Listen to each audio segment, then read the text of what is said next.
What is up, you guys? Welcome back to episode 2 of the Minecraft Survival Time-Lapse series. So what we're going to be doing today is clearing out some of the area for us to create more farms and also a brand new type of farm that we're going to be seeing towards the end of this video. So as you can see, this is a taiga biome, so it has tons and tons of trees, so we have to get rid of them. Some of the trees are very easy to get rid of, but the other half, you have to actually build up 2 or even sometimes 3 blocks to be able to take out the full tree. So as you can see, I'm just sweeping through from the left hand side of the base all the way towards the right hand side, taking out every single tree in our current claimed land. On this server we have land claims, so only I can edit in the area that I claim. However, I can only claim a certain amount of area based on a few factors, including how many blocks I've earned from spending time on the server. But you can also get blocks from voting, which I've been doing recently to get more blocks so I can claim the land. And you can only really claim in a square, so that's why the base is sort of sticking to a square type of nature, trying to utilize as much room as we can. So as you can see from this clip here, you can get a good idea of how big the base is getting. Got quite a lot of farms. The wheat farms are looking very nice. Looks spectacular during the night when it lights up, for the farms that already have the lighting installed. Now we've cleared all the trees in the current claimed land. We're just flattening up the land a little bit. Obviously, we're not going to flatten the land too much. I want to keep a natural look. However, the current biome that we have, the lands the land has been generated. It isn't sufficient enough. It's not flat enough for us to be able to build efficient farms. So we're just flattening it up a little bit to be able to get more efficiency out of the land without taking too much away from the natural look of the land. So we're trying our best to keep it as natural as possible, while also sort of keeping a balance between efficiency and also natural. So what I've come up with here, it's got sort of multiple levels sort of leading up towards the walls. Also away from the base, it goes up a little bit.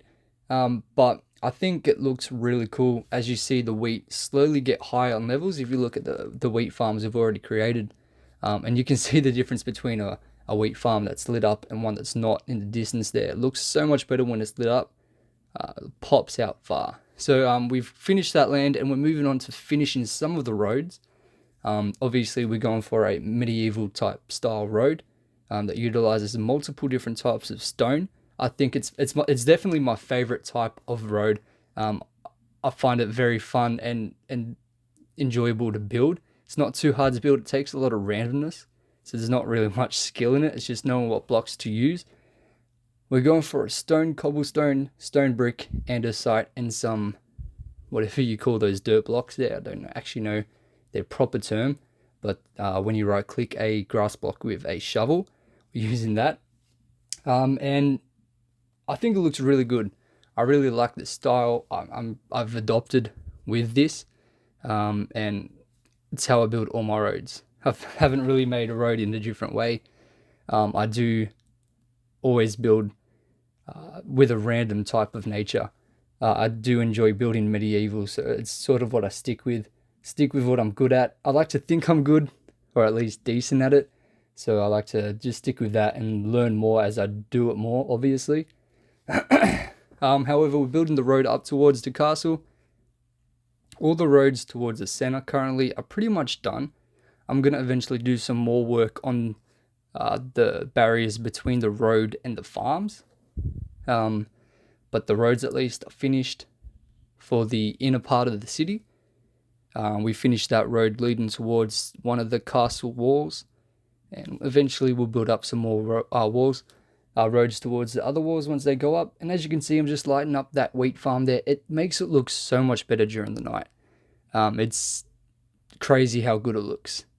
The wheat just pops, looks so good, and it makes the base look alive during the night.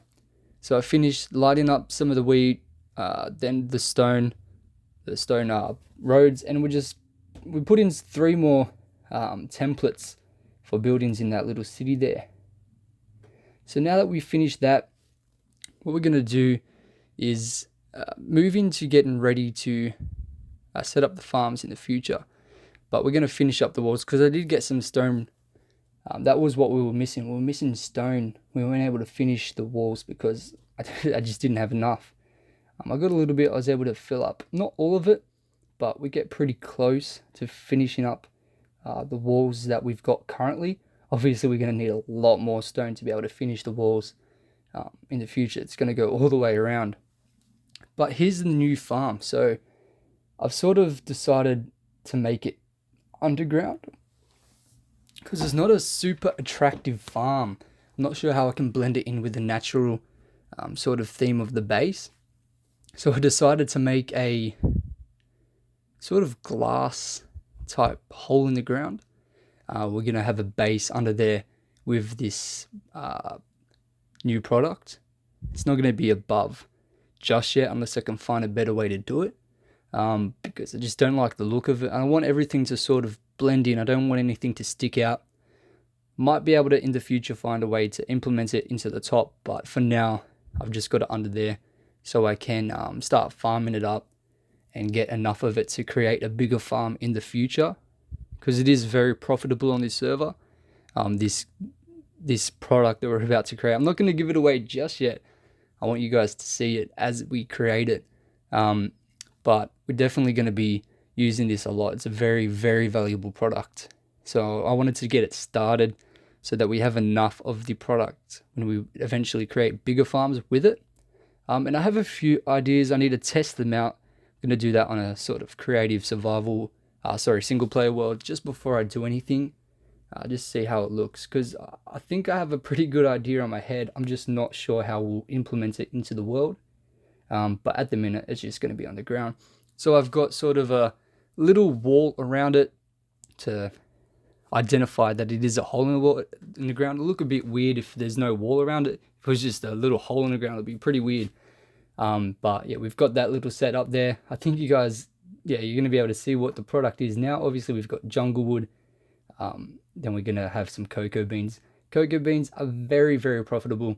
So we're going to get a lot of them and hopefully eventually make some decent money on the server. I didn't have enough glass to finish it up, but that's pretty much how it went. That's it for this episode, guys. Thank you so much for watching. I'll see you guys in the next one.